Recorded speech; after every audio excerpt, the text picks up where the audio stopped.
Bon, vous le savez, Internet, c'est un super espace pour découvrir le monde, échanger avec ses amis, voir des trucs mignons, mais c'est aussi la porte ouverte vers les pires atrocités de l'humanité. Et aujourd'hui, je vous propose donc de découvrir et d'explorer les pires sites Internet qui puissent exister. Alors rapprochez-vous, vous êtes sur Compte Fécond, et pour plonger dans la noirceur d'Internet, eh bien quoi de mieux que d'utiliser le principe de l'iceberg. Donc on va commencer par traiter le sujet en surface avec des sites un peu bizarres, légèrement flippants, puis au fur et à mesure qu'on va descendre, qu'on plongera dans les abysses et dans les ténèbres, là on découvrira des sites de plus en plus sombres, problématiques, voire même carrément illégaux. D'ailleurs, je vous préviens d'avance, une partie des sites qu'on va voir présentent des contenus qui peuvent vraiment être très choquants. Donc je vous déconseille vivement de vous rendre sur ceux qui sont abordés, notamment dans les dernières parties. Il n'y a rien de positif ou de marrant là-dedans, croyez-moi. Ceci dit, on commence assez soft avec des sites qui peuvent prêter à sourire. Déjà, laissez-moi vous raconter l'histoire de Jerry qui voulait en fait trouver un cadeau de Noël très original à offrir à son frère. Et là, après des heures de recherche sur le web, Jerry n'arrive pas à trouver et donc il est sur le point d'abandonner. Quand soudain, on sonne à sa porte, là il ouvre et il découvre par terre un mystérieux colis. Et là, il aperçoit alors un coffret cadeau de boissons de la marque Oli. Et à l'intérieur du coffret, encore plus fou, il découvre 3 nouvelles saveurs édition limitée de Noël. Déjà le milkshake goût spéculoos, l'Ice Tea Winter Punch à l'hibiscus et enfin la boisson énergisante au goût pomme au four. Et grâce au shaker inclus là dans le coffret cadeau Christmas Mega Pack, il n'a pas le même aspect, c'est un autre. Et bien là, Jerry en tout cas se prépare une petite boisson de la gamme énergie pour se filer un petit coup de boost et reprendre sa quête. Et du coup, il lui suffit de verser une dose de son parfum Oli, donc comme par exemple celle-là, dans son shaker décoré façon Noël, de bien agiter et là le tour est joué. Et d'ailleurs au passage, pour rappel, les boissons proposées par Oli sont sans sucre, elles sont riches en vitamines et antioxydants et avec 100% d'arômes naturels. D'ailleurs en ce qui concerne la gamme énergie que boit Jerry, elle contient là de la New Caf, qui est en fait un nouveau type de caféine dont les effets sont plus durables. Et donc ça évite le fameux crash, vous savez. Ainsi, quand même, en parallèle d'une consommation quotidienne d'eau, les saveurs de Noël et les boissons Oli permettent quand même de varier les plaisirs et sont vraiment réconfortantes. Et du réconfort, Jerry, il en a bien besoin, surtout avec ce qui nous attend. Parce que là, alors qu'il pensait avoir trouvé le cadeau parfait sur un site, il y a une chose chelou qui se produit. Et là, dès qu'il clique sur le cadeau qu'il a repéré pour son frère, là, il y a une nouvelle page d'accueil différente qui s'affiche à chaque fois et ça lui fait en boucle. Et en fait, sans le savoir, là, Jerry, il est tombé sur ce qu'on appelle un rabbit hole, un terrier de lapin, en français. En fait, ce sont souvent des canulars qui font tomber les utilisateurs dans un puits sans fin avec rien au bout. Mais heureusement pour Jerry, le site de notre sponsor, Oli, quant à lui, il peut vraiment l'amener à découvrir plein d'idées de cadeaux pour lui remonter le moral. Je vous ai mis le lien en description pour que vous puissiez vous aussi vous faire plaisir et découvrir leur nouvelle gamme de boissons avec plein de goodies. Et il y a aussi des coffrets cadeaux exclusifs spécial Noël. Et d'ailleurs, Jerry, il a d'ailleurs déniché son nouveau cadeau de Noël là-dedans. Ça avait l'air mieux que le site un peu louche, honnêtement. Et il a choisi un coffret cadeau spécial qui contient 57 portions en sachet pour goûter tous les best-sellers de Oli, ainsi qu'un thermo shaker exclusif. Bref, si vous voulez faire comme lui, grâce à mon code promo CONTEFÉCON5,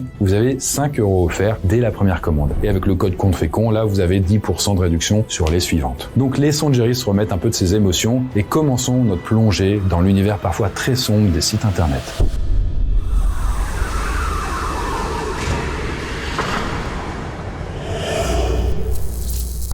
Yvette's Bridal.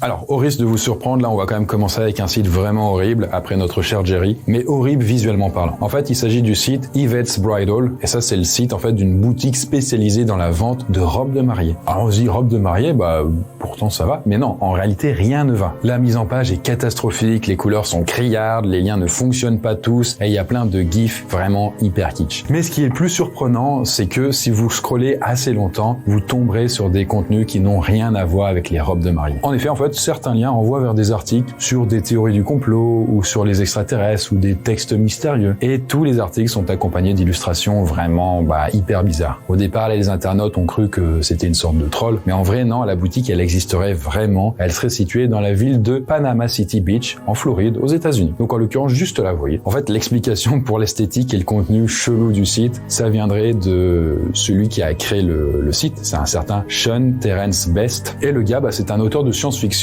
et un artiste surréaliste qui a juste voulu ajouter une touche très personnelle au site internet, quoi. Stagering Beauty.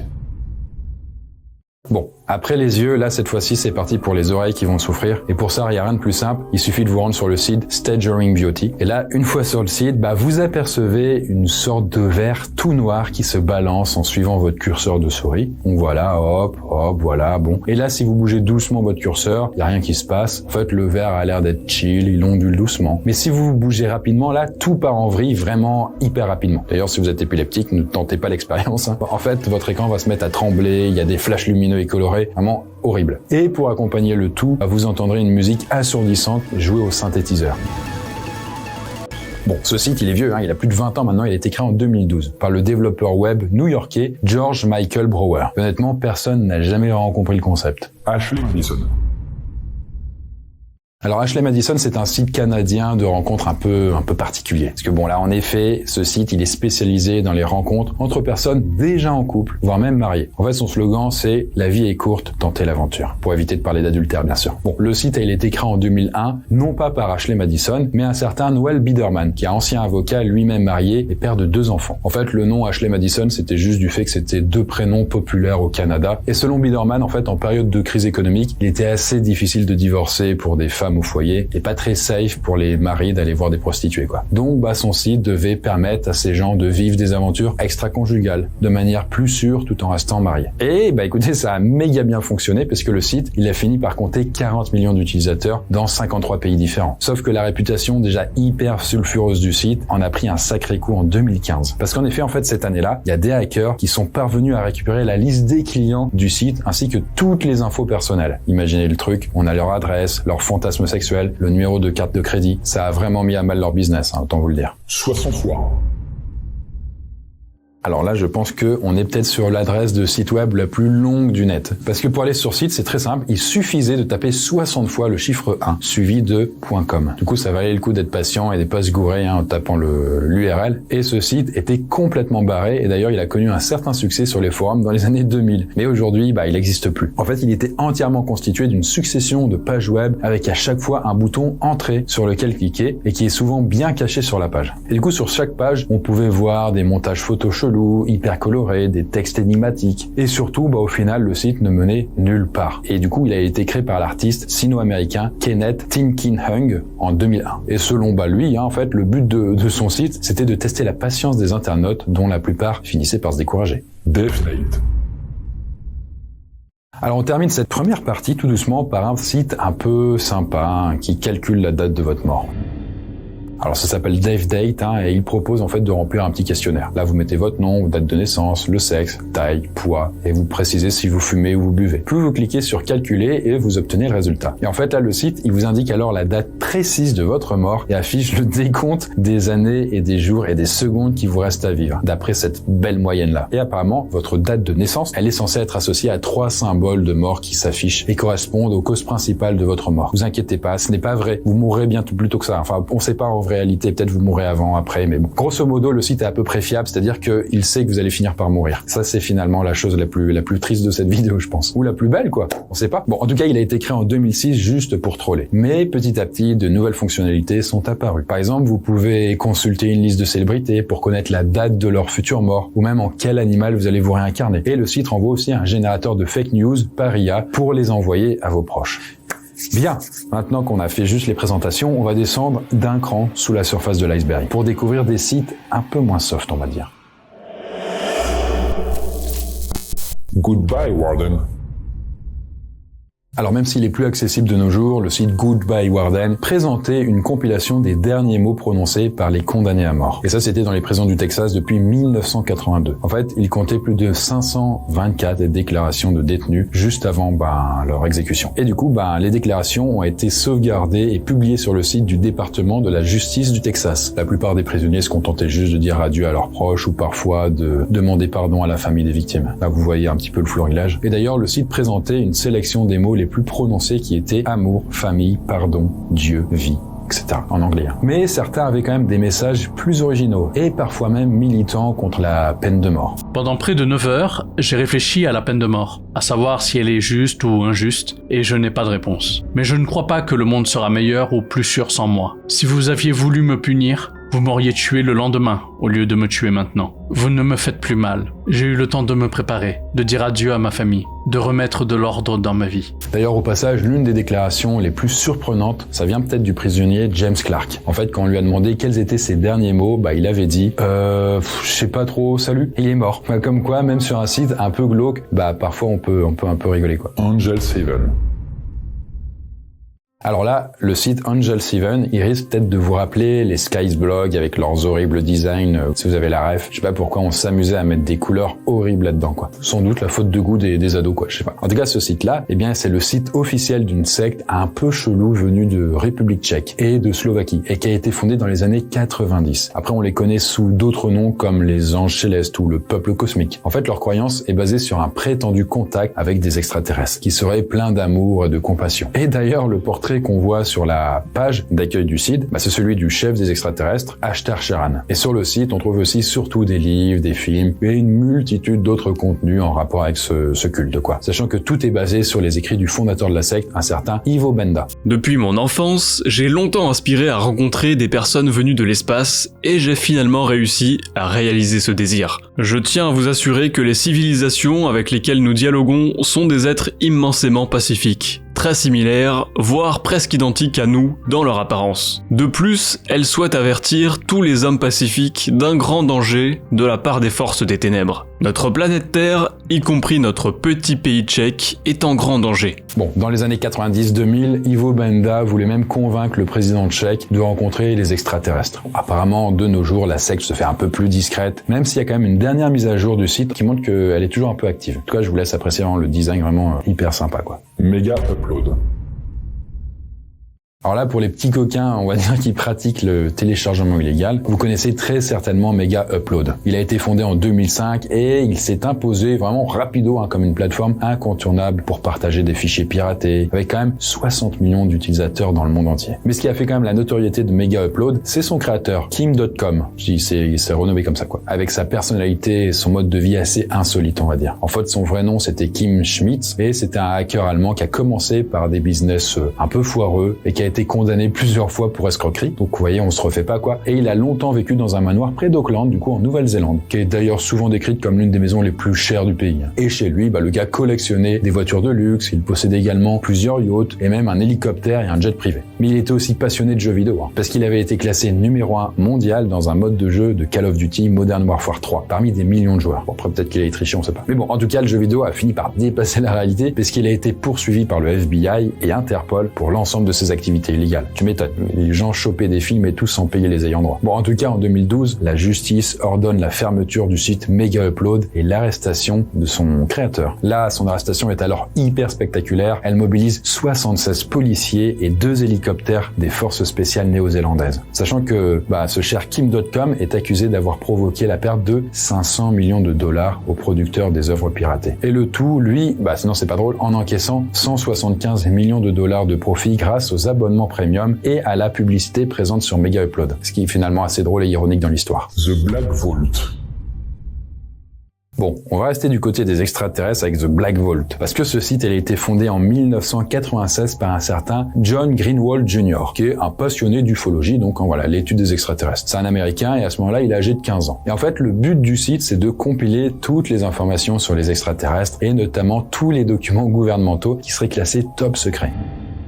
Et il se trouve que là, John est aussi devenu un grand spécialiste d'une loi américaine sur la liberté d'information appelée Freedom of Information Act. Cette loi, en gros, elle permet à n'importe quel citoyen américain d'accéder à des documents détenus par le gouvernement fédéral des États-Unis, s'il en fait la demande officielle en tout cas. Et du coup, lui, pour son site, John a ainsi déposé plus de 5000 demandes officielles. Et il a quand même réussi à accumuler près de 2 millions de documents au sujet de projets autour des ovnis, notamment. C'est quand même pas rien, quoi. Et petit à petit, il parvient à obtenir des documents de la CIA et du Pentagone, alors que quand même ce sont des organismes qui sont chargés quand même de la sécurité ou alors de l'espionnage et tout, donc c'est quand même chaud. Et c'est notamment le cas des programmes Project Blue Book, qui concernent là des études menées par l'armée de l'air américaine autour des ovnis dans les années 60. Ou même pire, le programme MKUltra dont j'ai déjà parlé, c'était à la même époque et qui consistait pour la CIA à élaborer des techniques d'interrogatoire basées sur la prise de ou le lavage de cerveau. Mais le problème, c'est que pour pouvoir obtenir ces informations, John devait parfois faire appel à des avocats et ça coûtait vraiment pas mal d'argent. Mais bon, au fil du temps, son site est devenu si populaire qu'il a réussi à obtenir des dons pour financer ses recherches. Et bien voilà, en tout cas, on quitte maintenant un peu les sites bizarres ou à la frontière de la légalité pour passer à des sites un peu plus sombres.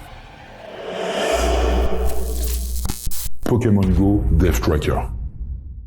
Alors, ça y est, l'année 2016, elle a été marquée par le succès international du jeu mobile Pokémon Go, bien avant le Covid. Donc bon, je le rappelle, le principe est hyper simple, vous avez votre smartphone, voilà, et sur l'écran, le joueur peut voir, vous donc du coup, votre avatar placé sur une carte façon GPS, et qui correspond au lieu où vous vous trouvez dans la vraie vie. Et du coup, en vous déplaçant sur la carte, mais dans la vraie vie, des Pokémon apparaissent à l'écran en réalité augmentée, depuis votre téléphone, comme s'ils existaient vraiment. Et le but là, c'est vraiment de tous les attraper, quoi. Le problème, c'est que là, sans faire gaffe, les développeurs du jeu ont placé des Pokémon dans des endroits vraiment pas appropriés. Parfois des Pokémon qu'on a vraiment envie d'avoir. Par exemple, des joueurs ont trouvé des Pokémon dans des mosquées en Turquie ou encore dans des églises en Russie, ce qui a fait quand même scandale. Mais il y a bien pire que ça. En fait, pour s'assurer de capturer un max de Pokémon, certains joueurs ont risqué leur vie pour atteindre des endroits vraiment dangereux. Et là, forcément, des accidents se sont multipliés, dont certains ont été mortels. Et du coup, ce sont ces blessures et ces morts un peu absurdes que l'on retrouve sur le site Pokémon Go Death Striker. Vraiment des vraies morts d'un jeu virtuel, quoi. Par exemple, pas mal de joueurs se sont mis à jouer en voiture pour gagner du temps. Ça permet d'aller plus vite sur les différents lieux. Et du coup, comme ils étaient trop concentrés sur leur téléphone, soit ils ont fini dans le fossé, soit ils ont renversé des gens. D'ailleurs, un homme est même mort d'une crise cardiaque en découvrant un Pokémon rare. Ça va être un peu fragile. Et il y en a un autre qui a même continué à jouer après s'être fait poignarder, en refusant même d'aller à l'hôpital pour se faire soigner, parce que du coup, il y avait un Pokémon qui était pas loin, quoi. Bref, face à la multiplication de ces incidents, Niantic, donc l'éditeur du jeu, il a dû mettre en place des avertissements dans l'application et des systèmes pour bloquer le jeu en voiture. Nous encourageons tout le monde à être attentif à son environnement et à jouer avec ses amis ou sa famille, surtout quand on explore des endroits inconnus. N'oubliez pas de rester prudent et vigilant en permanence, ne pas conduire en jouant, de respecter les lois locales et de respecter les lieux que vous visitez. Bref, si ça vous dit quand même d'aller voir à quel point le jeu a rendu vraiment certaines personnes stupides, et en l'occurrence suicides, vous pouvez aller faire un tour sur le site. Sentimental Corp. Alors dans la catégorie des sites vraiment bizarres et qui provoquent là le malaise, on trouve aussi Sentimental Corp. Et du coup c'est un site qui aurait été créé par un certain Randy Prozac, dont on ignore la vraie identité. Et le site, il est quand même vraiment chelou. Là, la page d'accueil présente un couple de dos en train de regarder une télévision. Et dans chaque section, vous pouvez trouver des textes chelous, des images bizarres, des visages vraiment effrayants. Et des fois, vous avez l'impression d'être face à des énigmes, des sortes de jeux. Et il y a aussi beaucoup de lecteurs audio qui diffusent des musiques ou même des discours vraiment bizarre et parfois même violent. Mais le problème, c'est que si le site paraît vraiment tout petit au début, si vous parcourez toutes les pages là, vous réalisez qu'il est vraiment grand. Et vous finissez alors par découvrir des vidéos parfois dérangeantes, voire même quand même carrément violentes. Et d'ailleurs, certaines de ces vidéos sont fabriquées à partir de montages du jeu Sims 2. Sauf que les personnages disent des choses vraiment trash, racistes, sexistes, etc. D'ailleurs, certains perçoivent le site comme une sorte de giga-troll d'humour noir. Mais d'autres y voient un projet plus absurde et problématique. Mister Deepfake. Alors vous savez, des sites olé olé, il en existe des milliers et certains sont parfois vraiment abjects et illégaux. D'ailleurs, on est bien là pour ça. Et du coup, dans cette catégorie, on peut classer déjà Mister Deepfake. Et comme son nom l'indique, ce site est spécialisé dans les deepfakes. En gros, des vidéos utilisent l'IA, donc l'intelligence artificielle, pour modifier le visage des actrices de charme, vous voyez, et le remplacer par le visage de célébrités. Et du coup, on va trouver des vidéos pour adultes avec Emma Watson, Taylor Swift ou même Scarlett Johansson. Mais pire, certaines célébrités qui n'étaient pas majeures ont même pu se retrouver sur le site. Par exemple, Macy Williams qui joue Arya dans Game of Thrones ou même Millie Bobby Brown, la star de Stranger Things. Mais il y a aussi des femmes politiques qui ont également été victimes de ces deepfakes, comme par exemple l'élu du Congrès américain Alexandria Ocasio-Cortez. C'est choquant de voir des images de soi-même que quelqu'un pourrait prendre pour vraies. Ayant survécu à une agression sexuelle, cela ravive le traumatisme, alors que j'essaye de le dépasser. Certaines images restent gravées dans la mémoire. Elles ne peuvent pas s'oublier. Ce n'est pas une question de force mentale ou de courage, c'est une question de neurosciences et de biologie. Cela a des conséquences bien réelles, non seulement sur les personnes qui en sont victimes, mais aussi sur celles qui les voient et les consomment. Sachant qu'à son apogée, le site Mister Deepfake comptait près de 650 000 membres, qui s'échangeaient leurs astuces pour créer leurs propres vidéos deepfake. Par exemple, certains souhaitaient utiliser des photos de leurs ex pour pouvoir les humilier dans des vidéos deepfake. Et au final, le site a fini forcément par attirer l'attention de la justice dans plusieurs pays. Car beaucoup de plaintes ont été déposées par les victimes, normal. Là, des médias ont enquêté sur le site et ont découvert l'identité du fondateur du site, qui n'était autre qu'un pharmacien canadien du nom de David Doe. Et bizarrement, quand son identité a été rendue publique, le site Mister Deepfake vraiment a pas fait long feu. Insecal.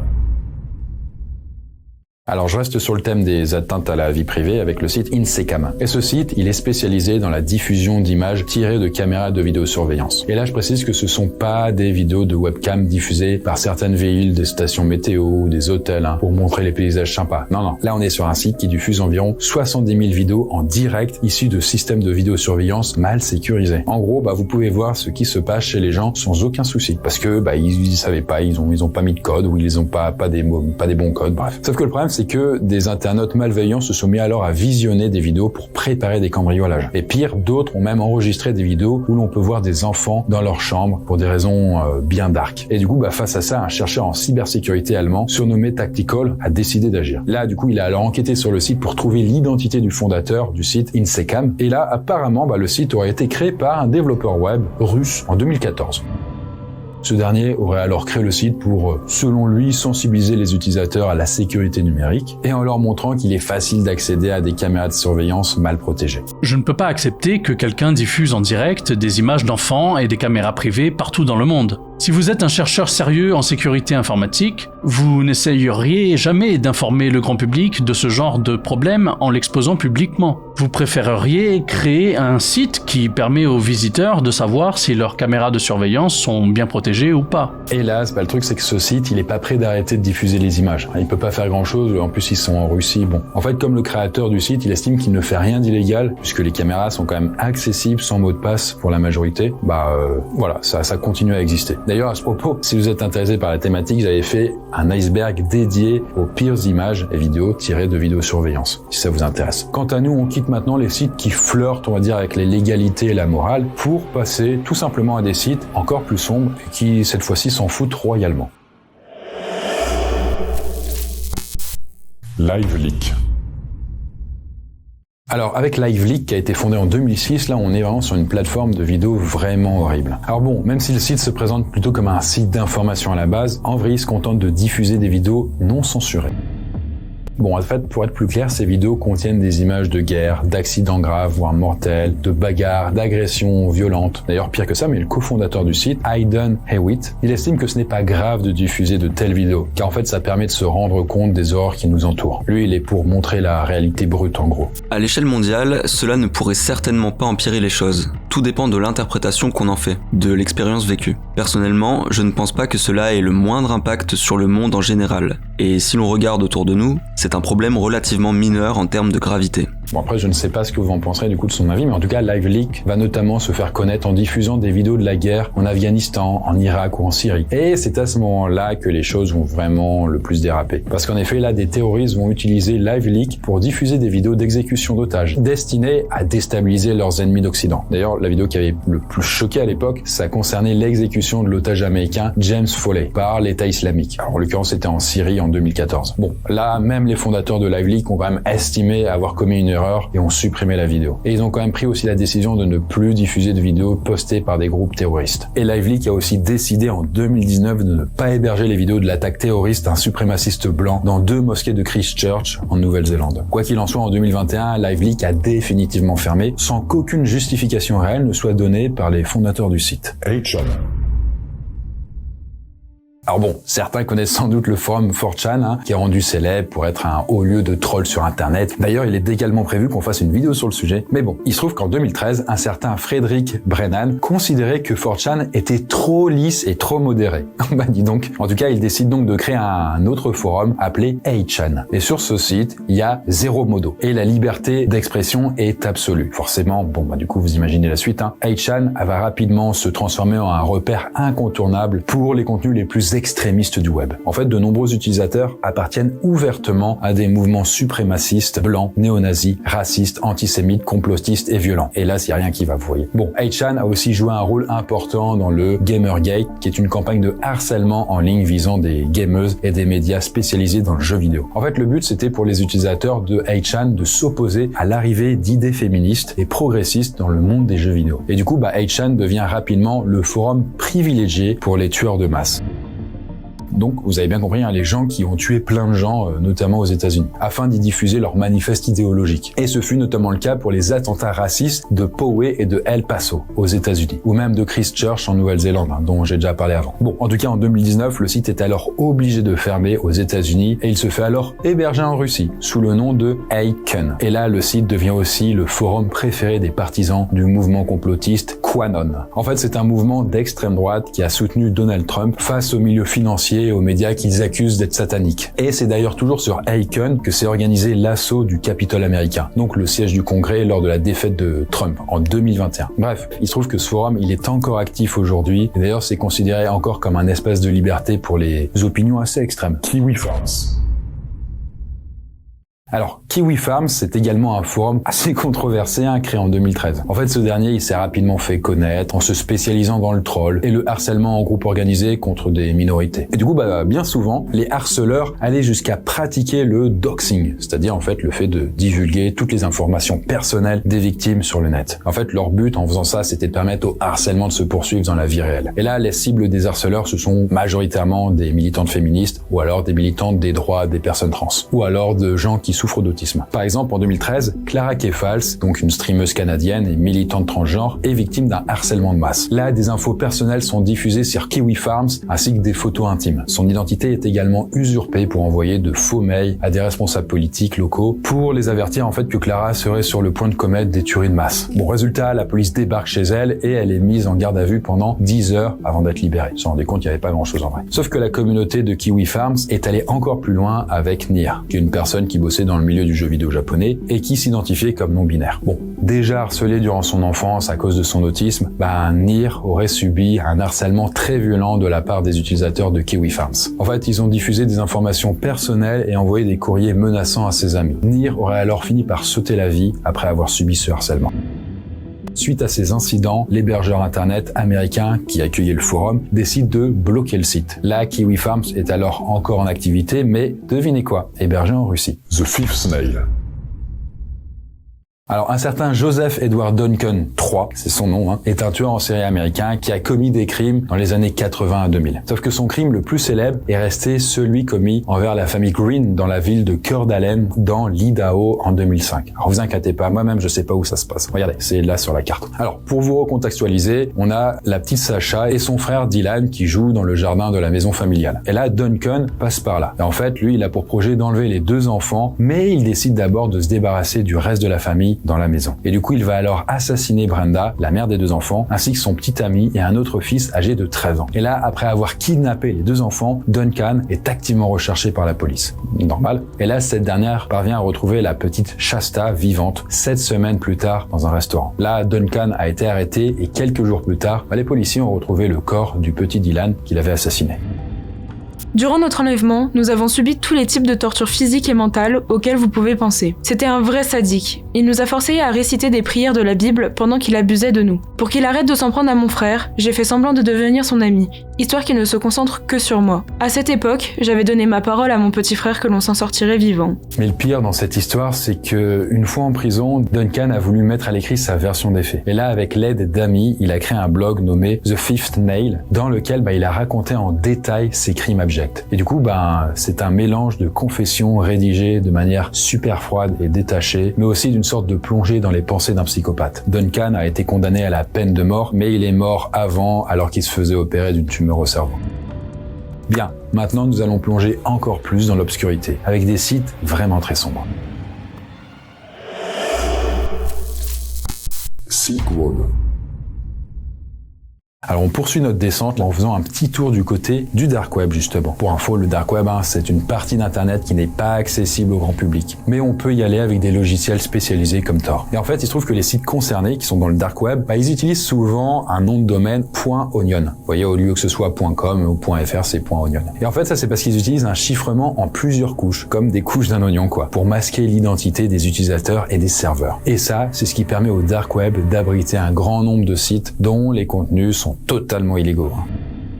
Et justement, l'un des plus célèbres de ces sites, c'était sûrement Silk Road, qui est un site spécialisé dans le marché noir et la vente de produits illicites, et notamment de Et ce site, il a été créé en 2011 et c'était une sorte d'eBay, mais avec des produits illégaux donc. Et là, pour éviter de se faire repérer, toutes les ventes se faisaient avec des crypto-monnaies. Et le tout, bien sûr, sans payer de taxes. Et en ce qui concerne, du coup, les marchandises autorisées sur Silk Road, les administrateurs du site interdisaient seulement les cartes de crédit volées. Ou alors les objets ayant un lien avec la pétographie. Après, il se trouve qu'il y a eu pas mal de fantasmes quand même autour de ce site en ce qui concernait la vente de poisons, d'organes ou même d'armes et même des contrats de tueurs à gages. D'ailleurs, encore aujourd'hui, c'est difficile de prouver que de tels échanges ont bien eu lieu. Mais bon, en tout cas, ce qui est clair, c'est que le trafic de lui, il est clairement avéré sur Silk Road. Et d'ailleurs, jusqu'à la fermeture du site en 2014, le site a généré près de 200 millions de dollars de ventes et les administrateurs du site ont touché près de 13 millions de dollars de commissions. D'ailleurs, le fondateur, un certain Ross Ulbricht, a été arrêté par le FBI la même année et condamné à la prison à vie pour trafic de et blanchiment d'argent. Mais plot twist, après avoir passé 10 ans en prison, il a été gracié par un certain Donald Trump en début d'année. I will commute the sentence of Ross Ulbricht. We're going to get him home. En fait, Trump a fait ça pour remercier le parti libertarien de l'avoir soutenu pour son élection. Et comme les libertariens voulaient faire en sorte qu'il soit libre, il l'a fait. Sachant que les libertariens, pour info, c'est un parti qui prône la liberté totale d'entreprise et qui avait donc soutenu Ulbricht pendant son incarcération. Rotten.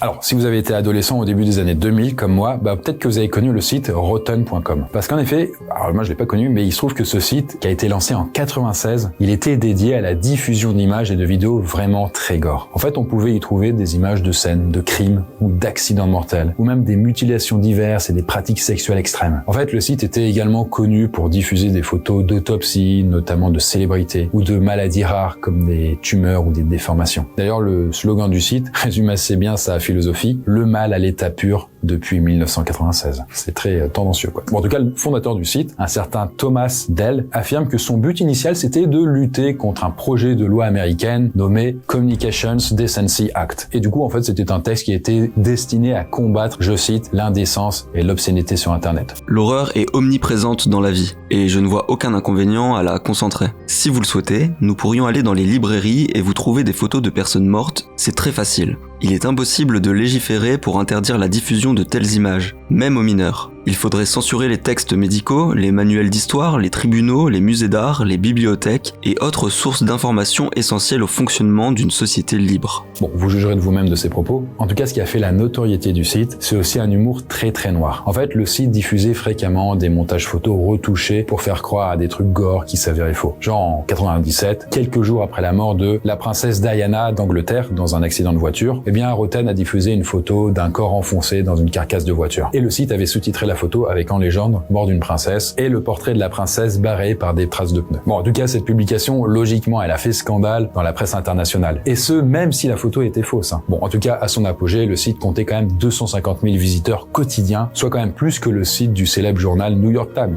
C'est quand même pas rien. D'ailleurs, le site était devenu très populaire, notamment chez les ados américains qui s'amusaient à faire des choses interdites en cachette. Après les cours, tous les garçons de 3e de mon lycée de l'Ohio se rassemblaient autour de l'ordinateur de notre ami et parcouraient rotten.com. On faisait ça pour paraître viril et cool, se blinder l'estomac pour ça avait un côté subversif et fascinant. À cette époque, nous n'avions aucune idée à quel point cela pouvait devenir perturbant, mais c'était excitant de le découvrir. Bon, en tout cas, voilà, Rotten a définitivement fermé ses portes en 2017. Mais le succès du site a par la suite quand même ouvert la voie à d'autres sites tout aussi horribles, comme par exemple Shit, ou encore Alphabay. Alors, vous voyez, comme sur Silk Road, Alphabay, qui a été lancé là en 2014, s'est quand même rapidement imposé comme une plateforme de vente de produits illégaux incontournable sur le dark web. Et là, avant de faire fermer le site, la justice américaine a qualifié le site comme étant, je cite, la plus grande plateforme commerciale jamais fermée sur le dark web. Et c'est simple, en fait, si vous alliez sur ce site, il y avait zéro restriction et les acheteurs pouvaient trouver des en tout genre. Il y avait aussi des numéros de cartes de crédit volés, des fausses pièces d'identité ou même des armes. En fait, la seule limite, c'était l'interdiction de vendre des services de tueurs à gages. Je veux dire, chacun a sa morale. Eux, c'était ça, quoi. D'ailleurs, niveau paiement, contrairement à ses concurrents, le site acceptait d'autres crypto-monnaies un peu plus discrètes que juste le Bitcoin. Bon, en tout cas, au bout d'un an de création, le site comptait plus de 200 000 utilisateurs réguliers et pour atteindre 400 000 à la fermeture du site en 2017. Et accrochez-vous bien, Alphabay avait alors enregistré près de 1 milliard de dollars de transactions. En fait, les experts estiment que le marché de la sur Alphabay était 5 à 10 fois plus important que sur Silk Road. C'était vraiment un giga mastodon, quoi. En fait, Alphabay proposait aussi parfois des services illégaux un peu insolites pour attirer les acheteurs. Alors, je vous donne un exemple. Un utilisateur qui avait seulement 18 ans à l'époque, eh bien, il vendait des services de fausses alertes à la bombe. Et en fait, pour $30, il pouvait envoyer des fausses menaces personnalisées à des établissements scolaires. Alors, c'est vraiment hyper bizarre, quoi, effectivement. Mais bon, tout ce business, ça finit par attirer l'attention des autorités. Et là, une enquête policière internationale a alors permis l'arrestation du créateur du site, un Québécois du nom de Alexandre Cazès, qui vivait caché de son côté en Thaïlande. Et d'ailleurs, la légende dit que le FBI aurait réussi à remonter sa trace car il aurait utilisé son pseudo du dark web, donc Alpha02, sur un forum du site commentsamarche.fr. C'est vraiment très bête, quoi. Et en fait, il se trouve que Cazès y aurait donné des conseils pour se protéger contre certains virus. Et le gars, il était pas vieux, il avait juste 26 ans. Et en tout cas, peu après, Cazès s'est dans sa cellule de prison en Thaïlande, sachant qu'il s'est rendu compte qu'il risquait la prison à vie. D'ailleurs, plus surprenant encore, mais à la fermeture du site Alphabay, certains utilisateurs se sont tournés vers un autre site concurrent nommé Hansa, sans savoir en réalité que ce Hansa, c'était un faux site qui avait été créé par la police néerlandaise pour les piéger. Bien, il est maintenant venu l'heure d'atteindre les ténèbres d'Internet, avec des sites qui défient toute morale. Coco.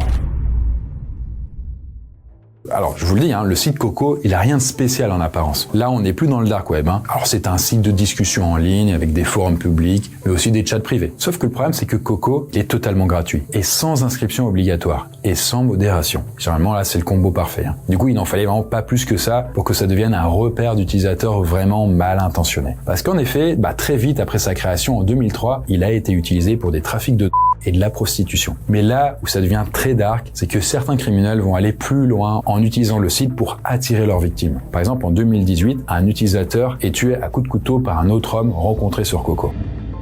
Parce qu'en effet, le site était connu pour des utilisateurs homosexuels qui souhaitaient faire des rencontres intimes. Là, le meurtrier avait alors repéré que sa victime était homosexuelle et ce serait alors pour ça qu'il aurait voulu l'éliminer. Mais Coco s'est aussi fait connaître pour des choses encore plus abjectes. Par exemple, des utilisateurs ont en effet utilisé les forums ouverts à tous pour approcher des utilisateurs mineurs. Et ça, c'est ce qu'avait raconté par exemple le youtubeur Ludog dans sa vidéo Dans l'ombre. En fait, il raconte comment il a réussi à traquer un pédophile qui était entré en contact avec lui sur Skype. Et du coup là, l'homme âgé de 58 ans avait repéré le pseudo Ludoc sur le site Coco et avait contacté par hasard le vrai Ludoc via Skype. Sachant que Ludoc, lui, il s'était fait passer pour un ado de 14 ans. Et l'homme s'est alors mis à lui poser des questions intimes et à se filmer devant sa webcam en plein acte. Et il se trouve que cet utilisateur, c'était vraiment pas un cas isolé sur Coco. Sauf que là où Coco va devenir tristement célèbre, c'est lors de la terrible affaire des de Mazan qui se sont déroulées de 2011 à 2020. Pour rappel, Dominique Pellico avait drogué sa femme Gisèle pendant des années et il invitait des hommes à avoir des rapports sexuels pendant qu'elle dormait et que lui filmait. Bon là, une enquête de police avait alors permis d'identifier 50 hommes accusés d'avoir Gisèle Pellico et que son mari Dominique avait recruté sur le site Coco. Et du coup, suite à cette sinistre affaire, là, la justice a ordonné la fermeture du site en 2024. Sachant quand même qu'avant sa fermeture, le site Coco comptait environ 500 000 utilisateurs. Cannibal Café Forum. Cannibal Café Forum, c'est un site internet, mais tout à fait légal, on va dire, qui a été créé en 1994 en Allemagne. Et là, l'interface du site est vraiment old school, avec un arrière-plan fait de briques rose pâle. On a un gif animé de sang qui coule en guise de bannière. Et si vous vous demandez ce qu'on y trouve, sachez que tout est dit dans le nom du site. En fait, c'est tout bonnement un forum qui met en relation des gens qui kiffent manger d'autres gens. Alors ça paraît très bizarre, mais je vous explique. En fait, certains utilisateurs voulaient même être mangés et annoncer être prêts à se sacrifier pour réaliser leurs fantasmes. Et d'autres cherchaient aussi à en acheter congelés. Là, vous dites, ok, bon, c'est peut-être des détraqués qui fantasment entre eux, bon, ok. Sauf que la réalité a réellement dépassé le virtuel. Parce qu'en 2001, un informaticien allemand du nom de Armin Meiwes rencontre un certain Bernd Brandt sur le site. Là, au départ, Brandt a juste déposé une annonce disant qu'il cherchait quelqu'un pour le manger vivant, mais sans mise à mort. Et Armin, qui se faisait surnommer Francky le Boucher, a accepté. Et après avoir discuté en ligne plusieurs mois, ils ont fini par se rencontrer dans la vraie vie. Et là, quand Brandt débarque chez Armin, ce dernier vit dans un manoir où il a aménagé une véritable salle de En fait, la salle est équipée d'un système de poulies et de crochets ainsi que d'une table de dissection d'animaux. C'était allé hyper loin. Bon, je vous passe les détails horribles, hein, mais après avoir eu une relation charnelle, les deux hommes vont réaliser leur fantasme assez extrême, quoi. Et donc Armin finit par tuer Brandt et à le transformer en petite boîte à repas bien au frais dans son congélateur, si vous voyez ce que je veux dire. Et là, quelques mois plus tard, alors qu'il allait rencontrer une autre victime qui était aussi contactée sur le site Cannibal Café, il se fait arrêter juste à temps par la police. Sauf que son procès est vraiment complexe parce que, selon ses avocats, la victime était consentante. Elle voulait vraiment se faire tuer et manger. Et d'ailleurs, Brandt lui aurait en effet dit, je cite, « J'espère que tu es vraiment sérieux, parce que j'en ai vraiment envie et que j'ai déjà rencontré assez de cybercannibales. » Bon, au final, après avoir d'abord été condamné à 8 ans de prison, il est définitivement condamné en 2005 à la prison à vie. Et d'ailleurs, il finit interrogé par un journaliste depuis sa cellule de prison et il affirme regretter son geste tout en gardant quand même un bon souvenir de sa victime. D'ailleurs, petit plot twist à ce propos, mais Armin se déclare également maintenant végétarien. Comme quoi, quoi qu'il en soit, suite à ce fait divers, la justice américaine a fait fermer définitivement le site Cannibal Café pour éviter que ça en tente d'autres. Blog del Narco. Alors, le blog del Narco, c'est pas un blog mexicain comme les autres. En fait, la journaliste et l'informaticien qui l'ont créé en 2010 tiennent à rester anonymes. Et ça, c'est parce que leur vie est vraiment menacée. En fait, ils ont créé ce blog pour informer les Mexicains sur les activités violentes des gangs, des cartels de la drogue. Et là, le but, c'est de sensibiliser l'opinion publique afin de pousser les décideurs politiques à agir contre le fléau des gangs au Mexique. Comme vous le savez, c'est vraiment une épidémie là-bas, c'est terrible. En fait, au Mexique, les gangs de narcotrafiquants sont tellement puissants qu'ils parviennent à faire pression sur les médias traditionnels pour qu'ils évitent de dénoncer leurs actions. Donc, c'est comme s'il se passait rien. Et du coup, de très nombreux journalistes mexicains, ils sont régulièrement agressés, voire même assassinés par les gangs. Ils sont très puissants, comme je t'ai dit. Et donc, le blog del Narco, c'est donc le seul à faire le sale boulot. Et là, je choisis pas le mot sale par hasard, hein. En fait, le blog publie des articles, des photos et des vidéos non censurées des atrocités commises par les gangs. Et les images diffusées sont vraiment extrêmement violentes. En fait, les blogueurs n'hésitent pas à publier des images de véritables massacres lors de règlements de compte entre les gangs. Mais ils publient aussi des témoignages choquants des victimes des attaques qui fournissent aussi parfois des images pour illustrer leur récit. Mais le blog a aussi parfois diffusé les menaces de mort et les images de mise à mort envoyées directement par les cartels pour intimider leurs ennemis. Typiquement, en 2012, le blog aurait eu en moyenne 25 millions de visites par mois. Et c'est l'un des 100 sites les plus visités au Mexique. Donc c'est vraiment un truc hyper connu, hein. D'ailleurs, les soutiens du gouvernement mexicain disent que le blog sert involontairement de moyen de propagande pour les gangs et que ces informations ne sont pas vérifiées. Pourtant, soyons clairs, les gangs de narcotrafiquants, ils aiment pas trop ce blog pour des tas de raisons, notamment parce que ce blog, il dénonce leurs agissements. Et du coup, ils se sont mis à menacer et à s'attaquer aux équipes qui bossent pour le blog. 2 personnes qui travaillaient avec nous ont été tuées et pendues à un pont. Des draps portant des messages se trouvaient à côté de leur corps et mentionnaient notre blog en déclarant que c'était là ce qui attendait les balances et les mouchards d'internet. Quelques jours plus tard, une autre journaliste de Tamaulipas a été exécutée. Les meurtriers avaient laissé des claviers et une souris sur le cadavre, en plus d'un nouveau message qui faisait, encore une fois, référence à notre blog. Malgré tout cela, nous avons refusé de nous laisser intimider. Nous n'arrêtons pas parce que nous voulons un Mexique meilleur. Bon, vous voyez, quoi qu'il en soit, peu importe les menaces, la cofondatrice du blog estime qu'il est important de continuer de diffuser ces informations. En fait, elle pense que ça peut aussi dissuader les jeunes de suivre le chemin des gangs en leur montrant les choses horribles qui peuvent leur arriver. Eh bien voilà, on arrive à la fin de cet iceberg sur les pires sites internet. Alors bien sûr, il y a plein de sites que j'aurais pu citer, mais certains sont vraiment trop abjects pour en parler ici. Alors il y avait encore pire que ça, oui c'est ça. D'ailleurs, je vous déconseille à nouveau d'aller sur les sites les plus dark et problématiques que j'ai cités. Il y a vraiment rien de bon à en tirer, ça peut être même pour certains assez traumatisant. Mais cela dit, s'il y a peut-être un site que je peux vous conseiller, vous pouvez faire un tour sur le site thisman.org. En fait, on y voit ce portrait, vous voyez, et le site pose la question, est-ce que vous avez déjà rêvé de cet homme? Et en fait, le site le décrit comme un homme mystérieux qui serait apparu dans le rêve de nombreuses personnes à travers le monde depuis 2006. Et il se trouve qu'on y trouve de nombreux témoignages de personnes qui ont rêvé de lui sans que ces personnes ne se connaissent et sans que personne ne les croisait dans la réalité. En fait, le mystère a ainsi perduré jusqu'en 2010 quand une agence de marketing a révélé qu'il s'agissait d'un canular. Alors là, en l'occurrence, c'est un canular, mais en revanche, moi, ça me fait penser à un truc encore plus étrange. Est-ce que vous avez déjà vu cet homme-là, cette silhouette-là dans l'un de vos rêves? Ou plus exactement dans vos cauchemars? Alors, sur Internet, il porte un nom, c'est ce qu'on appelle le Hatman, ou l'homme au chapeau. Alors parfois, il a des yeux rouges, parfois pas. Et généralement, les gens, ils vont le voir soit dans les cauchemars, soit plus fréquent, mais dans des paralysies du sommeil. Vous savez, quand vous ne pouvez pas bouger. Il apparaît généralement dans un coin d'une pièce, il ne bouge pas, mais sa présence est souvent très menaçante. Je trouve que c'est une véritable entité, en tout cas, véritable dans le sens où plein de gens à travers le monde, du coup, décrivent l'avoir vu, et c'est assez troublant. Et justement, du coup, moi, j'en ai fait l'antagoniste principal de la saga que j'ai écrite, qui s'appelle Noisuli. Vous voyez, Sauron ou alors Voldemort, c'est un peu la même idée, quoi. Alors c'est un livre illustré du coup avec beaucoup de visuels. Il y a aussi des musiques et si ça vous intéresse, sachez qu'il sortira le 25 février 2026. Sur ce, eh bien écoutez, j'espère que vous avez aimé cette vidéo autant que moi. Je vous dis à très bientôt et d'ici là, faites de bons rêves.